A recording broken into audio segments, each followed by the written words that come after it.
Ni, alam ko na kung saan ka pinaglihi. Saan? Sa manok. Kasi putak ka ng putak.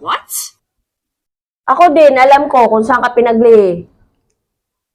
Saan? Sa bulsa. We, paano mo naman nasabi? Kasi yung ilong mo parang bulsa. Ni, di ba sabi mo nakapagrenta na si Maren ng lipat bahay? Kaya nga, nakalipat na daw sila. Parang hindi pa. Napadaan ako kanina dun sa kanila, nandun pa yung bahay nila eh. Gunggong ka talaga.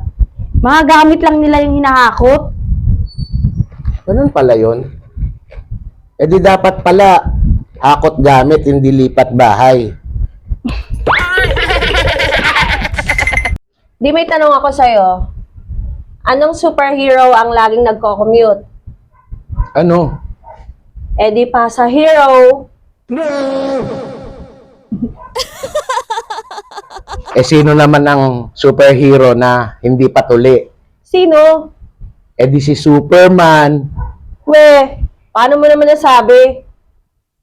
Bala nga hindi tinatablan si Superman. Bunting pa kaya. Subukan nilang gupitin yung balat ni Superman kung hindi magkanda bungi-bungi ang gunting na yan.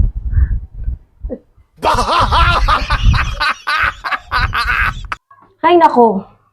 Mabuti pa sigurong mag-abroad na lang ako para malayo ako sa stress sa inyong lahat. Tama. Pumunta ka ng bansang Ukraine. Doon ka makipagdigmaan, wag dito. Doon mo pa iralin yung tapang mo. Buisit?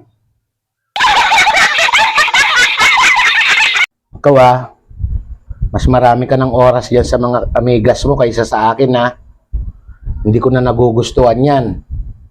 Kailan ka ba may nagustuhan sa mga amigas ko? Di ba wala naman? Tama lang. Kasi pag may nagustuhan ako sa mga amigas mo, baka mawindang ka. Subukan mo. Di ka ba nahihiya sa mga kaibigan mo? Pag nagiinuman kayo?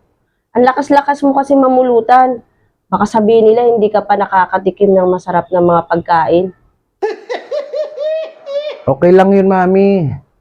Equal sharing naman kami sa gastos eh. Ang lalakas din naman nila uminom eh. Kaya binabawi ko lang sa pulutan.